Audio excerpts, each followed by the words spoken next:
कहानी अमेरिका के एक छोटे शहर न्यू मिलफोर्ड से शुरू होती है। यहाँ हम सारा हॉपकिंस नाम की छोटी लड़की से मिलते हैं। वह अपने मम्मी पापा, बोनी और एलेक्स के साथ चर्च में बैठी है। सारा बाकी बच्चों से अलग है। जहाँ बाकी बच्चे बोर होते हैं, वहीं सारा ध्यान से सुनती है। आज पादरी मैक्स बाइबल की कहानी सुना रहे हैं। ये कहानी सरसों के छोटे बीज के बारे में है। वह बताते हैं कि छोटा बीज भी प्यार से बड़ा पेड़ बन सकता है। यह इतनी ताकतवर होती है कि पहाड़ भी हिला सकती है। ये बातें सारा के दिल को छू जाती है और वह इनके बारे में सोचती रहती है। प्रार्थना के बाद सारा अपने भाई डैनी का मैच देखने जाती है। सभी लोग चीयर कर रहे हैं और मैच बहुत मजेदार है। मैच के बीच में दादा सैम स्नैक्स लेने जाते हैं। दो लड़के खाना चोरी कर रहे होते हैं। सैम सामान्य बूढ़े नहीं हैं, वह पहले आर्मी में थे। वह तुरंत उन्हें पकड़ लेते हैं। लड़के लड़ते हैं, लेकिन सैम उन्हें आसानी से हरा देते हैं। उन्हें सिखाकर वह शांत होकर वापस आ जाते हैं। उधर मैदान में हालात खराब हैं। डैनी की टीम हार रही है और मैच खत्म होने वाला है। सारा चिंतित हो जाती है। दादा मजाक में कहते हैं कि भगवान से मदद मांगो। सारा इसे सच मान लेती है। वह आंखें बंद करके दुआ करने लगती है। प्रार्थना करते समय वह गुस्से में दूसरी टीम को बेवकूफ बोल देती है। फिर भी कुछ अद्भुत होता है। डैनी शानदार किक मारता है, गोल हो जाता है और मैच बराबर हो जाता है। सब खुश हो जाते हैं। लगता है सारा की दुआ काम कर गई, लेकिन अब चीजें बदलेंगी। ब्रोनर नाम का लड़का जीतना चाहता है। वह चालाकी करता है, वह झूठा फाउल दिखाता है। रेफरी उसकी बात मान लेता है। डैनी को कार्ड मिलता है और दूसरी टीम को पेनल्टी। अब बहुत टेंशन है। ब्रोनर गोल कर देता है। मैच खत्म। डैनी की टीम हार जाती है। सारा बहुत दुखी हो जाती है।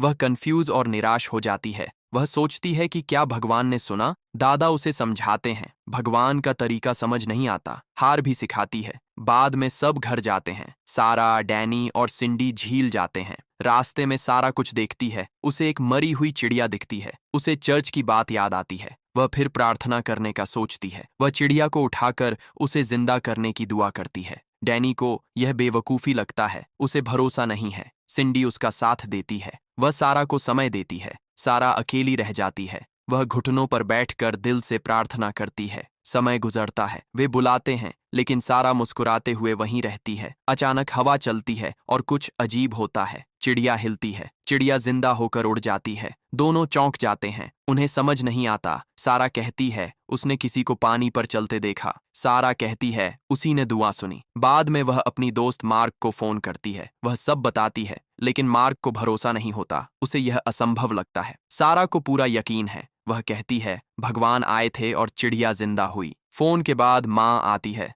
दोनों सोने लगते हैं। सारा एक चौंकाने वाली बात कहती है। वह कहती है, उसने भगवान को देखा और बात की। वह कहती है, भगवान उसे स्वर्ग ले जाएंगे। माँ डर जाती है, पर दिखाती नहीं और उसे सुला देती है। रात में डैनी भागकर आता है। वह बहुत घबराया होता है। वह कहता है, सारा बीमार है। वे डॉक्टर बेन को बुलाते हैं। डॉक्टर कहते हैं, बस सर्दी है। जाने से पहले माँ चिंता बताती है। वह डॉक्टर को कुछ बताने लगती है। सारा कहती है कि वह भगवान से मिलना चाहती है और शायद जल्द मर जाएगी। डॉक्टर ने उसकी बात को सीरियस नहीं माना। उन्हें लगा सारा सिर्फ कल्पना कर रही है। डॉक्टर के जाने के बाद एलेक्स चुपचाप सारा के कमरे में गया। वहां उसे सारा की टेबल पर एक अजीब पेंटिंग दिखी। उसने पेंटिंग उठाकर ध्यान से देखी। उसमें झील और एक रहस्यमयी आदमी बना था। वह आदमी तेज रोशनी से बाहर आता दिख रहा था। पेंटिंग बहुत डिटेल में बनी थी। देखकर हैरानी होती थी। दोनों को समझ नहीं आया कि सारा ने इतनी अच्छी पेंटिंग कैसे बनाई। उन्होंने सोचा, आज सारा को आराम करने देंगे। अगले दिन सारा को थोड़ा अच्छा लगा। वह मार्क से मिलने बाहर गई। उसने बताया कि रात में वह बीमार थी।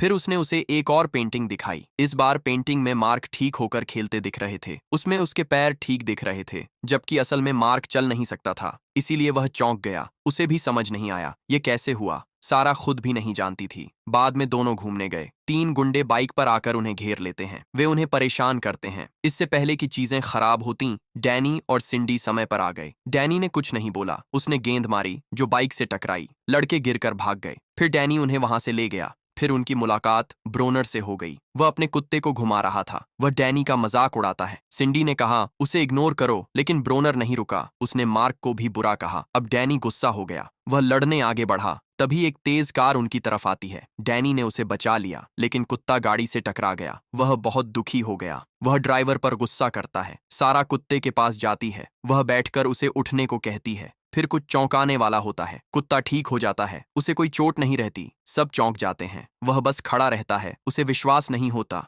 फिर वे स्कूल जाते हैं। रास्ते में वह सवाल पूछता है। वह पूछता है क्या वह उसे ठीक कर सकती है। सारा हाँ कहती है। वह प्रार्थना करती है लेकिन कुछ नहीं होता। सारा दुखी हो जाती है। वह कहती है फिर कोशिश करेगी। मार्क उसे धन्यवाद देता है। अगले दिन अजीब चीज होती है। उसे अलग महसूस होता है। उसके शरीर में ताकत आती है। उसे डॉक्टर के पास ले जाया जाता है। वहां वह कुछ खास करता है। वह उंगलियां हिलाता है। डॉक्टर चौंक जाता है। वह बार बार कोशिश करता है। माता पिता खुश हो जाते हैं। तभी और बड़ा चमत्कार होता है। वह चलने लगता है। सब चौंक जाते हैं। एक रिपोर्टर यह देखती है। वह पूछती है यह कैसे हुआ। मार्क कहता है सारा ने किया। वह खबर बनाना चाहती है लेकिन सब नहीं मानते। डॉक्टर को विश्वास नहीं है। वह उससे पूछते हैं। वह कहती है भगवान उसकी सुनते हैं। डॉक्टर को यह गलत लगता है। वह चेतावनी देते हैं। खबर फैल जाती है। वह मना करते हैं। पत्नी मानती है उनका दुखद अतीत था इसीलिए वह भगवान को नहीं मानते। वह तर्क पर विश्वास करते हैं। एलेक्स उसे फिर पेंटिंग करते देखता है। इस बार वह उसने एक लड़की का चित्र बनाया है। उस तस्वीर में लड़की घोड़े पर बैठकर सवारी कर रही है।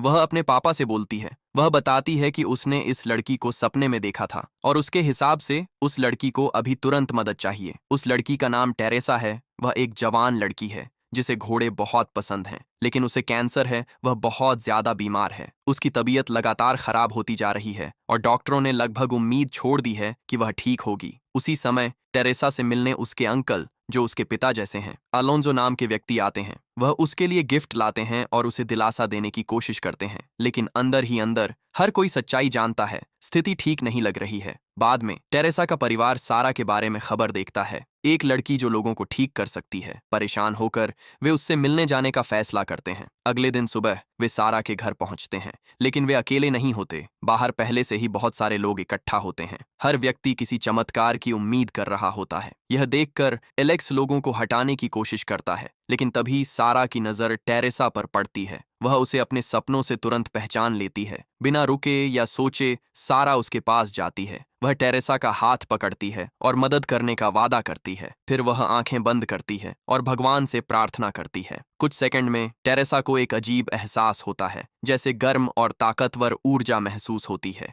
धीरे धीरे उसका चेहरा खुशी से चमकने लगता है। भले ही वह इसे पूरी तरह समझ नहीं पाती, लेकिन उसे लगता है कि वह बिल्कुल ठीक हो गई है। उसके तुरंत बाद सारा एक और बच्चे के पास जाती है, एक छोटी लड़की जो जन्म से ही देख नहीं सकती थी। जैसे ही सारा उसके लिए प्रार्थना करती है, कुछ अजीब और चमत्कारी होता है। टेरेसा को सारा के पीछे एक अजीब सा साया खड़ी दिखती है। वह आकृति धीरे से उस अंधी लड़की के कंधे पर हाथ रखती है और उसी समय वह लड़की अपनी आंखें खोल देती है। अपने पूरे जीवन में पहली बार वह देखने लगती है। सब लोग हैरान हो जाते हैं, लेकिन सारा रुकती नहीं है। वह एक ऐसे लड़के के पास जाती है जो व्हीलर चेयर पर बैठा है। वह हाथ आगे बढ़ाकर उसे खड़े होने के लिए कहती है। लड़का पहले डरता है, लेकिन फिर धीरे धीरे खड़ा होकर चलने लगता है। इस समय पर अब किसी को कोई शक नहीं रहता। कुछ बहुत ही चमत्कारी चीज हो रही है। सारा लोगों की जिंदगी बदल रही है। लेकिन अचानक इतने लोगों की मदद करने के बाद सारा कमजोर महसूस करने लगती है। उसका शरीर इसे सह नहीं पाता।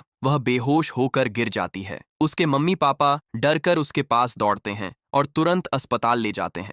अस्पताल में डॉक्टर उसकी जांच करते हैं और कहते हैं कि रिपोर्ट आने का इंतजार करना होगा, लेकिन बाहर स्थिति खराब होती जा रही है। सारा की खबर हर जगह फैल चुकी है। रिपोर्टर अस्पताल के बाहर इकट्ठा हो जाते हैं और जानकारी पाने की कोशिश करते हैं। यह देखकर डॉक्टर उन्हें पीछे के दरवाजे से चुपचाप निकाल देते हैं। सुरक्षित रहने के लिए वे सैम के घर जाते हैं ताकि सारा आराम कर सके। वहां बोनी अपने पापा सैम के साथ बैठी होती है। वह बहुत डरी हुई होती है। वह कहती है कि जब भी सारा किसी की मदद करती है, वह और कमजोर हो जाती है। ऐसा लगता है कि हर बार मदद करने से उसकी ताकत कम हो रही है। इसी भावुक बात के दौरान बोनी को डॉक्टर का फोन आता है। रिपोर्ट आ गई है, लेकिन खबर बहुत दुखद है। सारा के दिमाग में ट्यूमर है और यह बहुत खतरनाक है। यह सुनकर बोनी जोर जोर से रोने लगती है। अगले दिन डॉक्टर और पादरी सैम के घर आते हैं। वे सारा के माता पिता से अकेले बात करना चाहते हैं। इस बीच डैनी सारा को जंगल में खेलने ले जाता है ताकि उसका ध्यान हट जाए, लेकिन थोड़ी देर के लिए ध्यान हटता है और सारा चुपचाप घर वापस आ जाती है। वह छिपकर उनकी बात सुनती है। अंदर डॉक्टर सारी बात बताते हैं। ट्यूमर तेजी से बढ़ रहा है और ऑपरेशन बहुत खतरनाक है। बचने की बहुत कम उम्मीद है। उसके माता पिता पूरी तरह टूट जाते हैं। वे अपनी बेटी को खोने के बारे में सोच भी नहीं सकते। उसी समय सारा कमरे में आ जाती है। उसने सारी बातें सुन ली होती हैं, लेकिन वह डरती नहीं बल्कि शांत रहती है। वह अपने मम्मी पापा से कहती है कि चिंता मत करो। वह कहती है कि वह एक अच्छी जगह जाने वाली है। फिर वह उन्हें गले लगाती है और आखिरी इच्छा बताती है। वह फिर से झील पर जाना चाहती है, लेकिन अचानक वह फिर बेहोश हो जाती है। डॉक्टर कहते हैं कि तुरंत उसे अस्पताल ले जाओ। जाते समय सारा अपने दादाजी की तरफ देखती है। वह धीरे से कहती है कि देर होने से पहले उसे झील पर ले चलो। अस्पताल पहुंचते ही हालत और खराब हो जाती है। हर जगह रिपोर्टर खड़े हैं जो सारा के बारे में नई खबर जानना चाहते हैं। परिवार उन्हें दूर रखने की कोशिश करता है। कमरे में डैनी सारा के पास बैठा है। वह सारा को खुश करने के लिए ड्राइंग का सामान लाता है, लेकिन सारा उससे एक गहरा सवाल पूछती है। वह पूछती है कि जिसे आप प्यार करते हो उसके साथ होने का कैसा एहसास होता है, क्योंकि उसे लगता है कि शायद वह यह अनुभव कभी नहीं कर पाएगी। डैनी कुछ बोल नहीं पाता। वह दुखी होकर वहीं खड़ा रहता है। सिंडी सारा को समझाने की कोशिश करती है। फिर सारा एक और इच्छा बताती है। वह सिंडी से उनका पसंदीदा गाना गाने को कहती है। सिंडी गाना शुरू करती है, लेकिन उसकी आंखों से आंसू निकलने लगते हैं, क्योंकि उसे लगता है कि यह शायद आखिरी बार है। थोड़ी देर बाद उसके माता पिता कमरे में आते हैं। उसी समय डैनी को अपने दादा का मैसेज आता है। यह बहुत जरूरी होता है। सैम उन्हें तुरंत घर आने को कहता है। वे तुरंत अस्पताल से निकलकर घर जाते हैं। सैम के घर पर सब इकट्ठा होते हैं। सैम पहले टेरेसा को बोलने देता है। वह बताती है कि उसने एक अजीब आकृति देखी थी। सारा को छोड़कर बाकी सबकी बात हो रही है। उसे सच में विश्वास है कि वह भगवान ही थे, और वह कहती है कि अब केवल भगवान ही सारा को ठीक कर सकते हैं। यह बात सुनकर सैम अपनी प्लान बताता है। वह कहता है कि उन्हें सारा को फिर से झील पर ले जाना पड़ेगा, उसी जगह जहां से सब कुछ शुरू हुआ था। उसे लगता है कि अगर सारा वहां वापस जाएगी तो शायद भगवान उसे ठीक कर देंगे। सब लोग इस बात से मान जाते हैं, लेकिन एक बड़ी परेशानी है। अस्पताल रिपोर्टरों और बहुत सख्त सुरक्षा से घिरा हुआ है। वे सारा को बाहर जाने नहीं देंगे। तभी मारिया सामने आती है। वह अस्पताल में नर्स है और उसके पास एक ऐसा कार्ड है जिससे सिक्योर दरवाजे खोले जा सकते हैं। अब प्लान तैयार है। सब लोग फिर से अस्पताल जाते हैं। डैनी, सिंडी और मारिया लॉकर रूम में जाकर नर्सों की ड्रेस पहन लेते हैं। उसी समय सैम सारा के कमरे में जाता है और एलेक्स और बोनी से थोड़ी देर के लिए बाहर जाने को कहता है। यह सब प्लान का हिस्सा है। जैसे ही उसके माता पिता बाहर जाते हैं, डैनी और मारिया जल्दी से सारा को तैयार करते हैं ताकि उसे चुपके से बाहर ले जा सकें। इसी दौरान टेरेसा सारा के बिस्तर पर लेट जाती है और उसके जैसा दिखने के लिए सुनहरे बालों की नकली विग पहन लेती है। उसी समय सिंडी और मार्क सबका ध्यान हटाते हैं। सिंडी बीमार होने का नाटक करती है और अचानक रिसेप्शन पर बेहोश होकर गिर जाती है। सभी नर्सें उसकी मदद के लिए दौड़ती हैं और उसी समय डैनी, मारिया और सारा चुपचाप गलियारे से निकल जाते हैं। किसी को पता नहीं चलता। जैसे ही वे बाहर जाते हैं,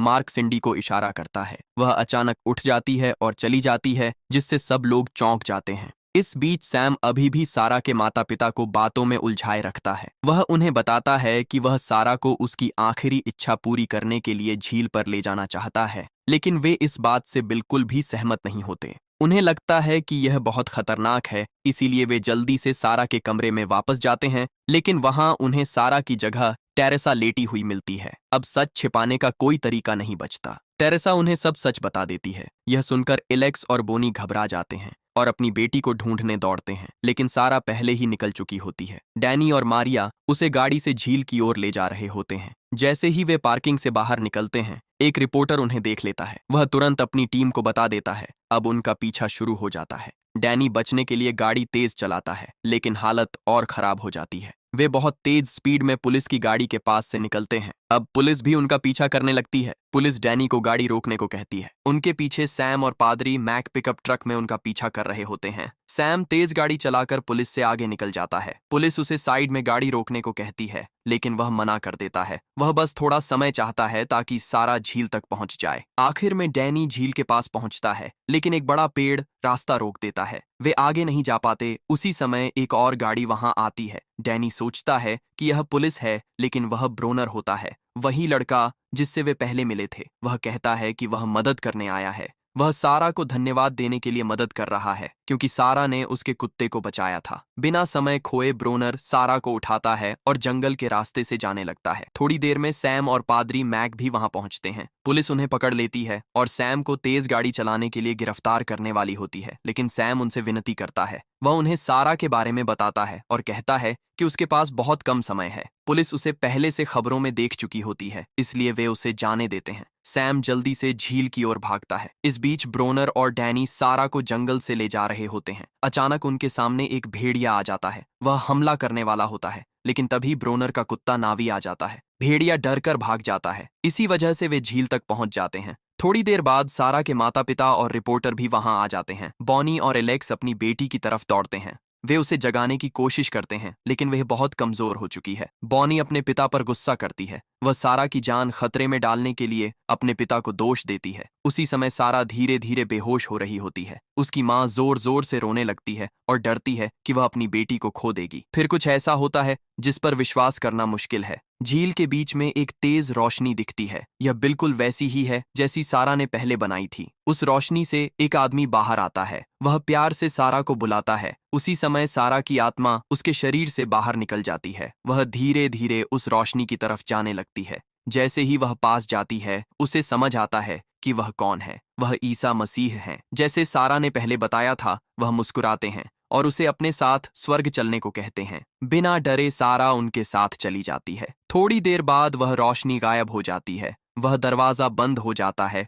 और सब शांत हो जाता है। झील के पास खड़े सभी लोग हैरान हो जाते हैं। किसी को समझ नहीं आता कि अभी क्या हुआ। फिर सच्चाई सामने आती है। बॉनी नीचे देखती है और अपनी बेटी को मृत पाती है। वह जोर जोर से रोने लगती है। पूरा परिवार सदमे में चला जाता है। वे चुपचाप सारा को घर ले जाते हैं। यहाँ तक कि बारिश भी रुक जाती है, जैसे पूरी दुनिया दुख मना रही हो। घर पहुंचकर सभी लोग सारा के पास इकट्ठा होते हैं। उसके माता पिता लगातार रोते हैं। बॉनी खुद को समझाती है कि उसकी बेटी अब अच्छी जगह पर है। डॉक्टर बेन भी वहां आते हैं। वह सारा को चेक करते हैं, लेकिन उसकी नब्ज नहीं चल रही होती। उनके अनुसार सारा अब मर चुकी है, लेकिन डैनी इस बात को नहीं मानता। उसे इस पर बिल्कुल भरोसा नहीं होता। तभी उसकी नजर एक चीज पर जाती है, सारा की बनाई एक और पेंटिंग। उस पेंटिंग में सारा एक चमकते दरवाजे से निकलकर वापस आ रही होती है। ये देखकर के बाद डैनी को थोड़ी सी उम्मीद दिखती है। बिना सोचे समझे वह तुरंत अपनी बहन की तरफ भागता है। वह अपनी बहन को पकड़कर उससे वापस आने की विनती करता है। फिर एक ऐसी घटना होती है जिस पर विश्वास करना कठिन है। सारा धीरे धीरे होश में आती है और आंखें खोलती हैं। वह अभी भी जीवित है। सब लोग कुछ देर के लिए हैरान होकर रुक जाते हैं और फिर खुशी से रोने लगते हैं। यह एक और करिश्मा है। सारा अपने परिवार को देखकर खुश होती है और मुस्कुराती है। वह बताती है कि उसने भगवान से उसे वापस दुनिया में भेजने की प्रार्थना की थी, क्योंकि वह अपने परिवार के साथ थोड़ा और समय बिताना चाहती थी। इस इमोशनल पल के बाद सारा घर के बाहर निकलती है। पूरे शहर के लोग वहां इकट्ठा हो चुके हैं। उनमें से कई लोग उसके आगे झुक जाते हैं, लेकिन सारा तुरंत उन्हें ऐसा करने से रोकती है। वह सभी को खड़े होने के लिए कहती है। वह कहती है कि ये चमत्कार उसने नहीं किया, उसे तो सिर्फ एक संदेश देने के लिए भेजा गया था, प्यार का संदेश और विश्वास का संदेश। वह सभी लोगों से कहती है कि एक दूसरे की मदद करें और भगवान पर भरोसा रखें, क्योंकि भगवान हमेशा हमारे साथ होते हैं, चाहे हम उन्हें देख न सकें। कुछ दिनों के बाद सभी लोग फिर से चर्च में इकट्ठा होते हैं। पादरी मैक जो कुछ हुआ उसके बारे में बताते हैं और अंत में सारा सरसों के बीज की कहानी याद करती है। एक छोटा सा बीज जो धीरे धीरे बहुत बड़ा बन जाता है, ठीक वैसे ही जैसे विश्वास बढ़ता है। यहाँ तक कि छोटा सा विश्वास भी बहुत बड़ी ताकत बन सकता है, जो पूरी जिंदगी बदल सकती है। अपने विचार नीचे कमेंट्स में शेयर करें और अगर आपको यह रीकैप पसंद आया हो तो वीडियो को लाइक करना और चैनल को सब्सक्राइब करना न भूलें, ताकि आपको और भी शानदार कहानियां मिलती रहें। अगले वीडियो में मिलते हैं।